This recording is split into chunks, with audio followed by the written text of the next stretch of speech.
do. This is a paper I've wanted to write for a number of years because, as Mark says, for as economists, we're really interested in this idea of substitution and the willingness of consumers to choose amongst alternatives. And in sports, that's a really difficult question to analyze. There are a few papers. Our colleague Jason Winfrey and Rod here have written a paper on it, and Jason actually has written a number of papers in and around this area. And there is some work on this, but there's a fundamental problem with looking at this. And the fundamental problem is that if you look in the United States, the seasons in which team sports are played do not generally coincide. And that's not an accident. Of course, leagues design their seasons to avoid each other so that they're not involved in direct competition. And there can be some overlap, but even so, that tends to be relatively limited.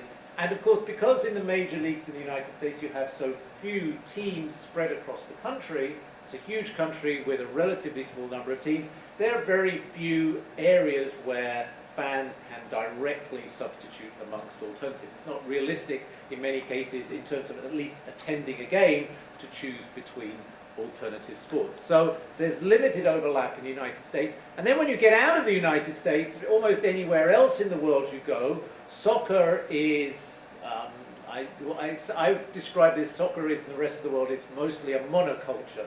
There is soccer, and then there's some other sports that people are interested in, and that accounts for a tiny fraction of the population. So the problem is that there's really no substitution available in most other countries because there is really nothing else that's a serious competitor to sport. And that means that we can't really make this comparison, and that's a problem in a sense because, and actually in many cases a legal problem, because as the previous paper was discussing, there are a number of competition law issues in sport, and the question often comes up, to what extent is a league a monopolist? To what extent does it really have a monopoly over what it's selling, or to what extent does it face the threat of competition? To which the answer is, well, are there good substitutes? What are the substitutes for this product? And because we don't have any direct observations of substitutes, we just can't answer that question.